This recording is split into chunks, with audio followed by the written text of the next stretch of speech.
Super Mario 64 versus Banjo Kazooie. Two mighty, exceptional games for the Nintendo 64, but which one's going to take home the gold? Which one do you prefer? Let me know in the comment section below, and let's get started with today's versus video of Super Mario 64 versus Banjo Kazooie.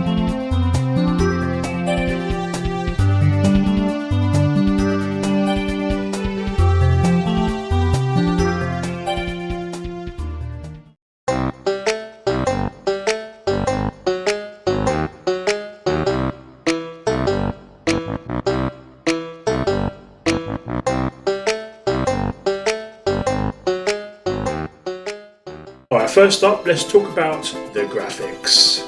Super Mario 64 released in 1996, and it was a groundbreaking title for the Nintendo 64. It introduced us to a fully 3D world with vibrant colours and imaginative level design. It was an amazing shift from the 2D Mario games that came before it. The graphics were revolutionary for its time, setting a new standard for 3D platformers. Nintendo truly put in hard work while baking this game in the kitchen, that's for sure. Mario 64's graphics are beautifully made. The frame rate for the game is not laggy or blocky, giving it a consistent resolution with its visuals. Each level stands out as it gives you memorable looking areas to truly appreciate what this game can give you visually. Everything from the character models to the platforming thrills of the environment you wander through, it has great rendition of 3D platformer written all over it. On the other hand, Banjo Kazooie released in 1998 and took the graphical capabilities of the Nintendo 64 even further. I would assume Rareware, the developers of the game, utilized advanced techniques to create more detailed textures and smoother animations, because this game looks so refined and clean with its graphics. The characters and the environments in Banjo Kazooie have a distinct charm and polish that still holds up today over 25 years later. That is rather impressive. This game just oozes with personality in every little inch of its graphical capabilities.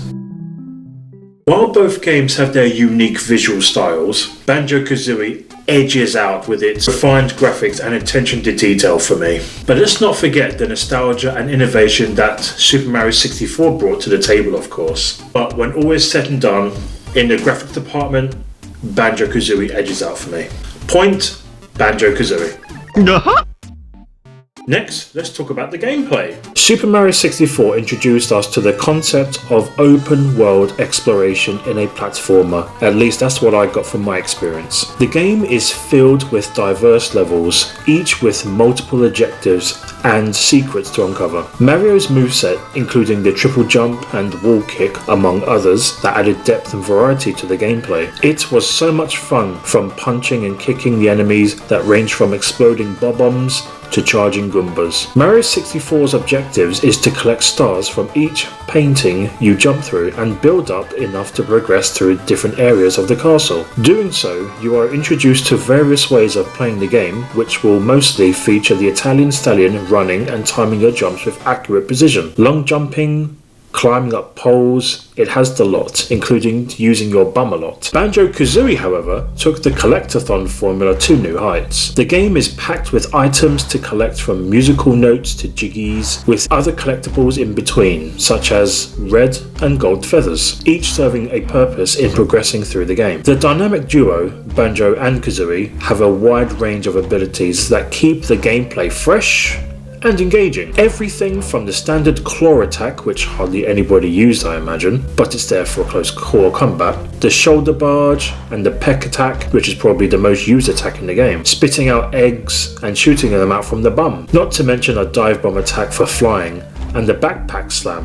Goodness me, poor Kazooie. Within this magnificent game, you get to use all of your movesets in various ways, in different circumstances, to obtain jiggies and collectibles. Whether you're fighting frogs in swamp, swimming in oil to save a dolphin at a shipyard, beating crocodiles in an eating contest, swimming away from jaws, and pecking giant crabs on the beach. This game has so much to enjoy, and fight enemies with. Also, to help you collect certain hard to reach jiggies as Banjo Kazooie, you can get transformed into something fitting to the environment of the game from the amazing Mumbo Jumbo. The life in this game is off the charts, considering that pretty much anything is alive, from talking sphinxes and vegetables to a ghost hand playing the piano. During your time playing Banjo, you get to unlock extra movesets to help you during your journey. Nothing is wasted in this game, from what you get to use and or how you play. Even the boring standard claw attack. LOL. While Super Mario 64 laid the foundation, Banjo Kazooie built upon it with more complex mechanics and richer worlds to explore. Both games offer fantastic gameplay experiences, but Banjo Kazooie's variety and depth give it a much deserved edge. Point goes to Banjo Kazooie. Next, let's talk about the music.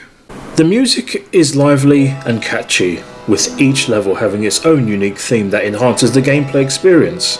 The iconic Bob-omb Battlefield theme is a perfect example of how the music sets the tone for adventure. The Boo's haunted house is eerie and spooky, giving off this Super Mario horror vibe. Two of my absolute favourite tracks though is in Jolly Roger Bay and Bowser's Road. Back in the day, when I played on these two specific levels, I just loved loitering around so I can easily listen to these themes. On the other hand, Banjo Kazooie takes a more melodic and playful approach. Composed by the legendary Grant Kirkhope, the soundtrack is filled with charming tunes that reflect the quirky nature of the game. The Spiral Mountain theme is particularly memorable, inviting players into a vibrant world full of personality. I absolutely love the Click Clock Woods tracks with its variations, from spring to winter. Treasure Trove Cove gave me the inspiration to walk all the way down to the beach and enjoy my time at the seaside. Freeze Easy Peak with its winter theme vibes. Bubble Gloop Swamp felt like I was in a swamp surrounded by weird creatures. But I suppose with how London is now these days, that would be a fitting comparison. Damn! Even Rusty Bucket Bay has a wonderful created soundtrack that's great to listen to. The soundtrack of Banjo Kazooie oozes with life and charm. It's partly why I love it so much. Now don't get me wrong, the music for Mario 64 is fantastic, but the music for Banjo Kazooie is leagues ahead of it. I absolutely love Banjo Kazooie's soundtrack so much more than Super Mario 64's. Don't get me wrong, like I said, Super Mario 64 has some great music, but with the variations of Banjo Kazooie, it's just leagues ahead of it. So point goes to Banjo Kazooie. Alright, let's talk about the characters. Super Mario 64 features the beloved Mario, that's right, Mario, not Mario, who is on a quest to rescue Princess Peach from Bowser. Yeah, haven't been down this road before in the Mario game. That's right, I said it! The game introduces a variety of characters, including the helpful Toads and the mischievous Bowser, each adding depth to the Mario universe. It felt like this was a Mario-focused game, which makes sense given the title, so no Luigi to help. But there is a giant ghost from the Haunted Mansion. Now that was a memorable experience. In contrast, Banjo-Kazooie introduces us to the dynamic duo of Banjo the Bear and Kazooie the Bird. Their unique abilities and witty banter create a fun and engaging experience, especially in their mumbled language. The game is also filled with other memorable characters like Gruntilda the Witch, who is our antagonist, and Bottles the Mole, who add humour and charm to the adventure, not to mention that he helps you learn all of your moves along the way. There are multiple characters that you meet during your journey, such as Clanker, Mumbo Jumbo, Mott's Hand, Logo the Toilet, a walrus, a polar bear, a giant sphinx, among others. There is a huge cast of characters from Banjo-Kazooie. It felt like Infinity War, or pretty much the Nintendo All-Stars. Without a shadow of a doubt, I'm going to give Banjo-Kazooie the point for the characters. There's just so many more memorable characters in this game that I absolutely love, all full of humour, all full of life, and they're just fantastically made. Point goes to Banjo-Kazooie. And finally, let's talk about the story. Super Mario 64 story. Well, it's classic Mario. Princess Peach invites Mario to her castle for cake. But Bowser has other plans. He's kidnapped Peach and trapped her within the castle's walls. The narrative is straightforward. Rescue the princess by collecting power stars hidden in paintings. Each world offers unique challenges, but the story remains simple. Defeat Bowser and save Peach. Now let's talk Banjo Kazooie's story. This game offers a more narrative-driven experience. The story begins with the Wicked Witch Gruntilda kidnapping Banjo's sister, Tooty, out of jealousy for her beauty, of course. That's a very relatable motivation, considering. Banjo, along with his wisecracking bird buddy Kazooie, embarks on a quest to rescue Tooty. The game is filled with humour, thanks to Gruntilda's rhyming taunts and quirky characters. The narrative is woven into the gameplay, making each world feel alive and connected to Banjo's quest. So which story stands out? Super Mario 64 offers a timeless, straightforward rescue mission, perfect for those who love classic heroics. Banjo Kazooie, on the other hand, delivers a charming, character-driven tale with humour and heart. Both games are legendary, but for me, Banjo Kazooie's narrative depth and character interactions might just edge out Mario's classic, simple quest, which has been done before in previous games.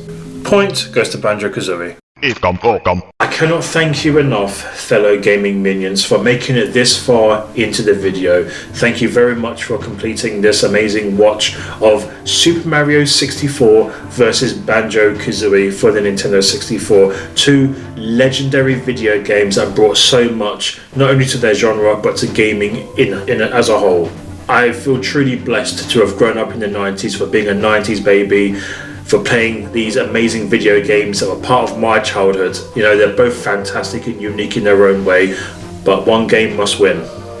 And today we have our winner. If you're a fan of this versus series I do, you know what to do with that subscribe button and that notification bell. I'll be doing plenty more of these in the future. Oh, don't worry, a lot more is coming. I've only just started, so don't you dare. Plenty more of these are on the way. So thank you very much for watching, fellow gaming minions. May retro gaming live on, and you take great care of yourselves. And to all of my viewers who actually genuinely support my channel, thank you. The word thank you isn't even enough, but thank you.